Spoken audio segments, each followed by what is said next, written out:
On air, online, on point.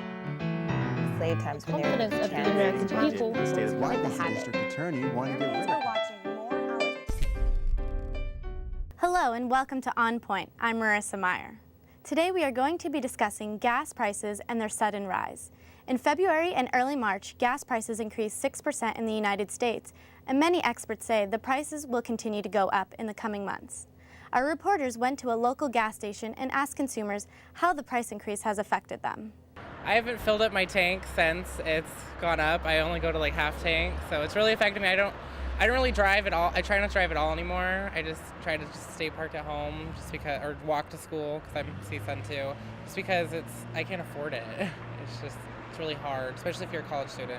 It affects everything because, usually you'll go to the gas station, it's a long trip. Now it's a very short trip because now you're putting, exactly what you need to get where you're going. Opposed to, filling up a tank, it lasts longer, but with the prices being so high and then the economy being so bad, we have to manage everything by pieces. We also asked consumers what they're doing differently since the prices went up. If I have to go out, I try to schedule, several different stops and make multiple stops and things like that to try to minimize, going out and coming back and going out and coming back. And then we're doing a lot more carpooling at home. Not at home, but at work. So that saves us time, money, gas, all that stuff. We're doing what we need to do to get through this rough economy right now. Finally, we asked consumers what the government should do during these tough economic times.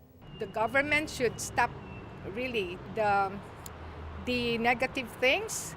It seems like democracy that we are fighting for, like a lot of our tax dollars, we go to other countries to be in war with them for the name of democracy, but here we really don't have real democracy. It's really bad, and they say that they're trying to help out with the unemployment and whatnot. They really need to help out at the pump too. We need to start drilling here at home and stop taking oil from other places. I know part of the problem too is the fact that the gasoline, the oil has got to be turned into gasoline, and there's only so much refineries available and stuff like that. So it's kind of a complex problem, but it'd sure be nice if we could get a little bit more supply and not have the prices fluctuate so badly. According to the New York Times, gas purchases account for less than 4% of household spending. But with the recent rise in prices, the question remains, how will society be affected? Now let's go to On Point's Sonia Martinez for a more in-depth look on the issue of gas prices, both economically and politically. Sonia? Thank you, Marissa.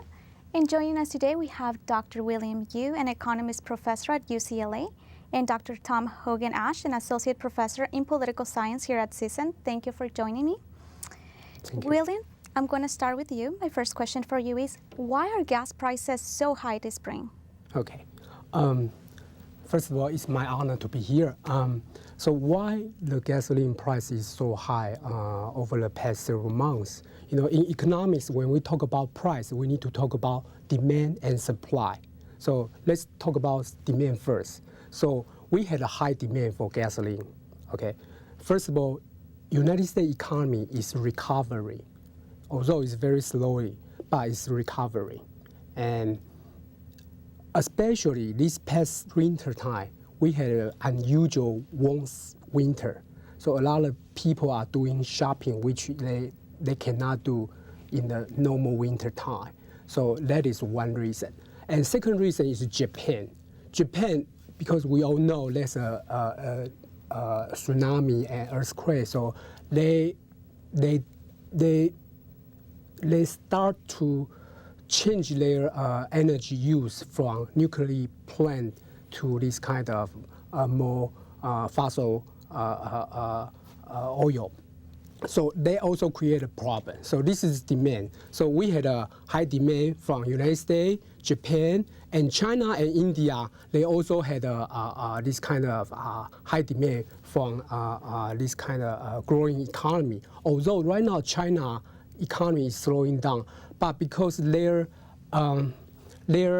consumption, people's consumption for car and for this kind of infrastructure building. So although their aggregate GDP is slowing down, but we will still see some kind of high demand about the oil. So this is demand side. So we had this kind of big demand from several countries. Also, we had a supply side problem. So if we had a high demand and we also had a lower supply, then we will create this kind of high gasoline price.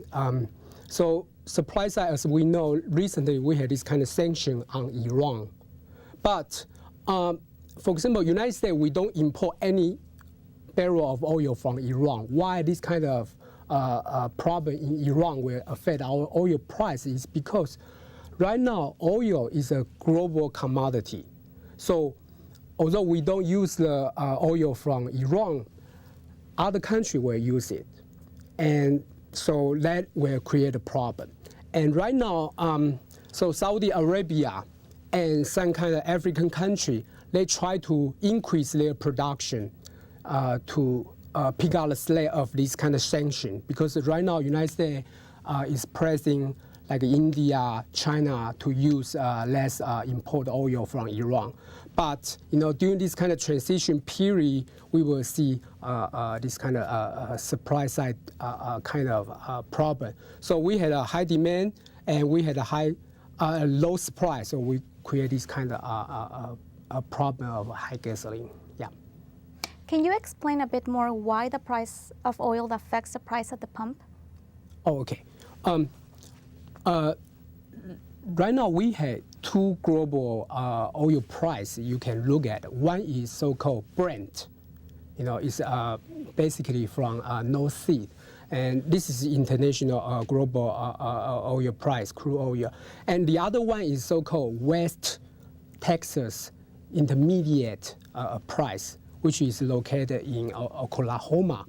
And in the past, these two prices are correlated very closely.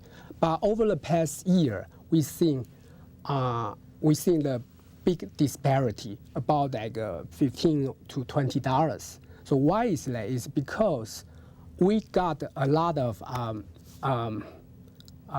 capacity increase from North Dakota, from Texas, around the Gulf Coast area.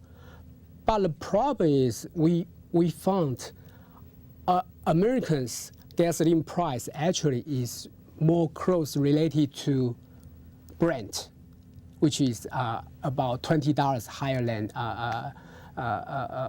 WTI. The reason is because the major demand from United States is coming from East Coast and West Coast. So right now we have this kind of shortage of pipeline. So we got a lot of oil produced, but those kind of oil cannot reach West Coast like California or East Coast. So we have to import oil from offshore. So this kind of crude oil price, we will see the Brent oil price will affect our gasoline price more closely. Yeah. Okay. Sometimes Americans feel that the prices are set artificially, and that groups of businessmen are making huge and unfair profits whenever they feel like it. Is it true? Can there be more regulations of prices? I don't think so. I don't think our gasoline price is controlled by some kind of, particular group or political agenda. It is because if we look at the correlation of our domestic gasoline price with, as I say, Brent crude oil price, you will see the almost perfect correlation. So when the Brent oil price go up, our gasoline price go up. When it went down, our gasoline price went down. It's almost perfect. Yeah, although one is like $120 and the other one right now is like $4 per gallon. But if you kind of like demean, you will see perfect correlation. So American cannot control Brent because it's international commodity trade in London, so we cannot control it. So I don't think it is possible for any group because this global oil market is so big. I don't think any specific group can determine the price. Yeah. Tom, now I would like to ask you the following question. A lot of Americans seem to feel that the president and the U.S. government could do more about this situation. How much do gas prices affect the way people vote? Well, let me comment on some things that William said. So any good economist will look to supply and demand, but political scientists tend to look at what's happening globally. So as far as high oil prices, I think we'll tend to look at instability in the Middle East, particularly instability between Israel and Iran, which is a large oil-producing state. But they've also threatened to close the Straits of Hormuz, right? And so that's where much of the world's oil is going through. And so what is happening, at least from the sources that I read, is that there's a lot of international speculation in the oil markets, in particular, huge kind of hedge fund managers and hedge funds and other speculative entities that are trading on the future of oil prices. And so I think it reminds me of what happened in 2008 when the summer of 2008, oil prices jumped from, I think, $60 to $144. Now that was not supply and demand. That was speculation. And so, well, maybe William has some correctives for that as well. But to answer your question about... Would you like me to repeat it again? Sure, yeah, voting. I ask, a lot of Americans seem to feel that the president and the U.S. government could be doing more about this situation. How much do gas prices affect the way people vote? Yeah. So certainly people vote based upon economic issues, and gasoline is one of those issues that we see every day. It's one of the few prices that we see on a giant sign, and we drive by it and we look at the sign, and it's very present in our lives. And so, as part of any larger economic issue, gas is certainly an issue, and it's become an issue in the campaign, and I think it will remain an issue. So we can talk about maybe later about what presidents can or cannot do in order to impact the price of oil. Now, may I say something about the demand and supply? Yes, I agree with Tom. You say speculation play a role on this kind of gasoline price fluctuation. But I would say in the short run, not in the long run. Because let's look at the fundamental. On average in 2011, and I don't think 2012 will be much different, the global demand for oil is about 87 million barrels a day. Okay, this is demand, 87. But 87, 88. But the supply production is 86, 87. So it's about 1 or 2 million shortage for the consumption. That is the fundamental reason to drive this kind of high price. I agree, speculation, hedge fund, those kind of oil, those kind of commodity, it did play some role, but issue based on this kind of fundamental. Because they look at this, there's a shortage, so let's do some kind of speculation, indeed. But, it doesn't mean the fundamental is fine, So go back to this kind of thing. So some institutions, they are making this forecast in the long run. I'm not sure if you're going to ask me about this question, but in the long run, when this kind of fundamental production from Africa or Canada, their capacity, their refiner capacity increase, we will see the fundamental switch about 2014. So I think at that time, we will see a more stabilized gasoline price.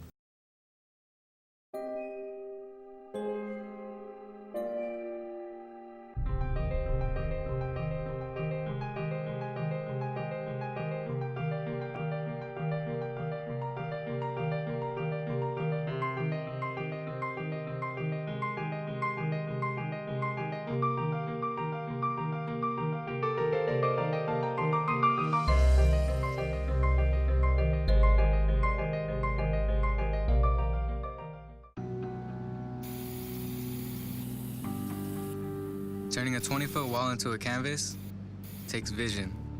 So will getting into college. I've got what it takes. So do you. Do you think the price of gas will affect voters in different regions differently? Well, I guess there is some variation in the United States as far as oil prices go. I think places like Wyoming have considerably fewer regulations, and so the prices in places like California, which has tighter state regulations because of air quality, particularly in the summer, refineries need to make different types of gasoline for different environmental conditions, and so Californians are more stringent. So yeah, I think Californians do pay a higher price. On the other hand, I think average wages tend to be higher out here than in a place like Wyoming. So I don't know that that's going to be a huge issue. That and much of our politics is regional, right? So people on the West Coast, even if the gas prices are high in California, are not necessarily going to vote Obama out just because they're paying $1 more or more on gasoline. Now, do you think the Republican candidates will try to use gas prices against President Obama? They already are.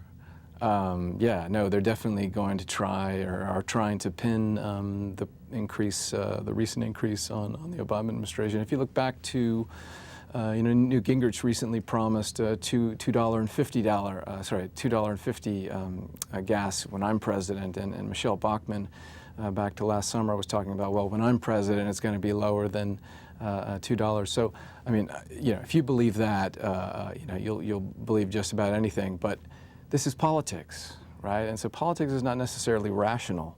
And so you definitely see, as a political strategy, the attempt to tie this recent increase to the president's policies. In particular, the argument is that you need to do more offshore exploration. You need to have fewer regulations in place. So yeah, we'll see if it sticks. Now, if voters are angry about the gas prices, would that affect Obama's policies toward Iran and towards the environment? Well, that's a good question. And you definitely get the sense that the Obama administration is not itching for a nuclear exchange with Iran anytime soon. And so you definitely sense a very cautious approach from the administration. They don't want to stir things up there, and I think part of it is because oil prices, right? You will see with each sort of incident an increase in the price, and so yeah, this is I'm sure part of their calculation. A lot of people blame the president when gas prices go up. In a recent poll, it showed that nearly 2/3 of Americans disapprove the way President Obama is handling gas prices. William, many economists suggest there isn't a lot any government or leader can do towards gas prices. Is that true? Could a president do more to reduce the price of gas? I would say in the short run, it's true. No president can do anything about gasoline price. Long time ago, once upon a time, President Nixon tried to do that. He failed badly. Nobody can control the price, permanently. But in the long run, I would say, yeah, indeed, we should try to, explore more alternative energy. Try our best. For example, for California, what we can do is we can try to increase infrastructure, probably transportation infrastructure, so people, driver had other choice to commute, so we don't need to rely on gasoline that much. Yeah. Do you agree with this statement, Tom? Well, yeah, presidents don't really, they're not on the switch of the oil. This is all a private market. As William said, it's a global market. Presidents do have something called the strategic oil reserve. And so, but that's typically reserved for crisis situations. And so if a president is simply trying to lower by a few, nickels and dimes the price of, for the summer driving season or something, it begins to look very political. And so I don't think presidents tend to want to be seen to be acting in that way. But generally speaking, yeah, I think William's right. Over the long term, You know, William mentioned earlier the shale oil, which is coming out of, you know, places like Williston, North Dakota. And so, you know, more policies that sort of favor that. And then, you know, think of the policy of the sands, the Keystone Pipeline, which is a very controversial issue. The Republicans are using the Keystone Pipeline a lot as an issue. But I agree with William, and that is now should be the time when we're not talking so much about short-term gas prices, but long-term energy prices, and trying to get the country less dependent upon oil and toward alternative energies, as competitors such as Germany and China have done relatively successfully. Okay. William, do you think Americans can be convinced to use less oil? Is it possible to change driving needs or habits? Yes, it is. Yeah, it's possible.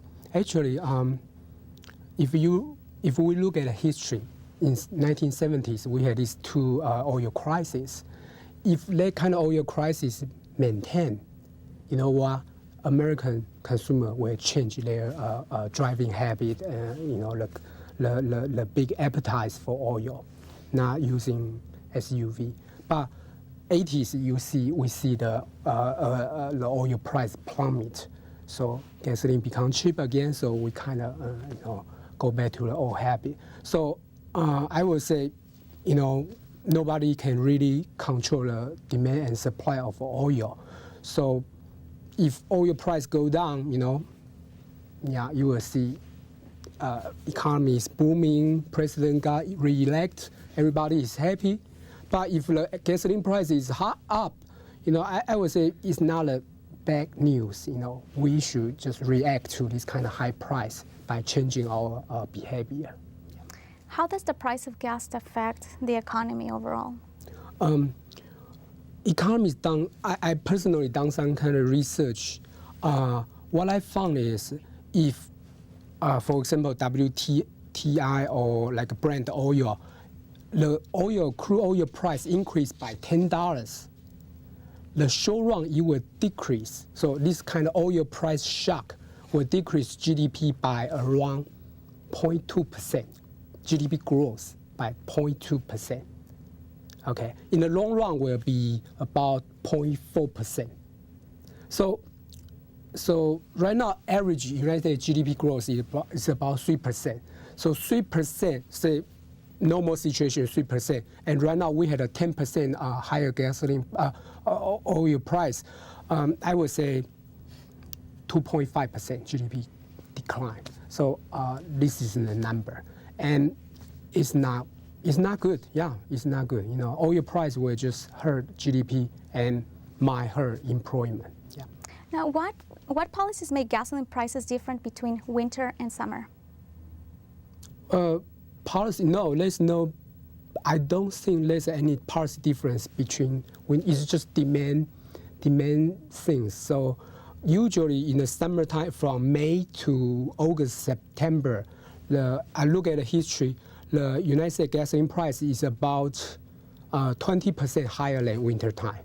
It's a seasonal pattern, and it's just pure from this kind of seasonal demand and supply thing. So nothing about policy. Is it possible to predict what the gas prices will do this summer? Maybe Tom can say something. I think the biggest risk is what's going on in Middle East, in Iran. If there's a war, if they shut down the stress, you know, we will see, you know, the gasoline price skyrocket. Otherwise, because we had a particularly warm winter, so otherwise we don't think.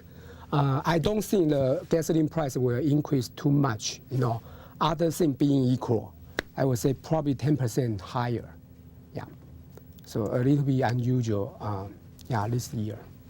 Yeah. Now, to conclude, Dr. Tom, is it possible to predict what voters will do next fall? No. We don't really do much prediction in political science, maybe slightly less than they do in economics. I mean, it's very hazardous because everything is so contingent upon the what's going on at any given time. But if you're asking, you know, are oil prices going to be a determinative factor in the election? You know, probably not. unless they're really going up quite high, I don't think it's going to change Democrats into Republicans. And I don't think if it goes down, I don't think it's going to change a lot of Republicans into Democrats. I think it's going to be kind of one of those issues that, you know, is in the background of the election, but I think you could probably name a dozen other issues that are going to be more determinative. We run out of time. Thank you for joining me today. Thank you very much.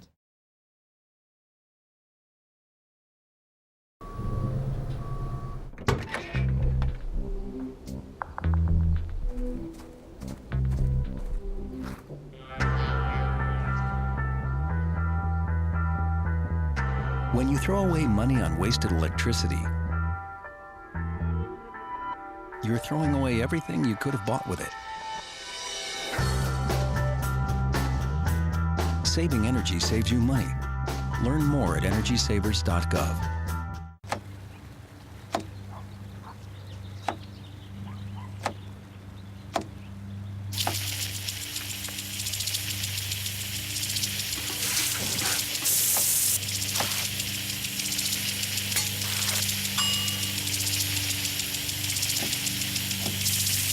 Clean kitchen surfaces, utensils, and hands with soapy water. 1 in 6 Americans will get sick from food poisoning this year. Keep your family safer. Check your steps at foodsafety.gov.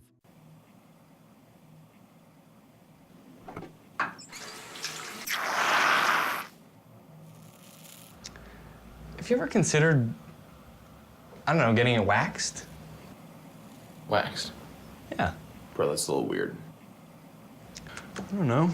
Doesn't seem that weird to me. Just keep shaving my back, okay? Oh, dude, can I get a bite? What? With my spoon? It's disgusting.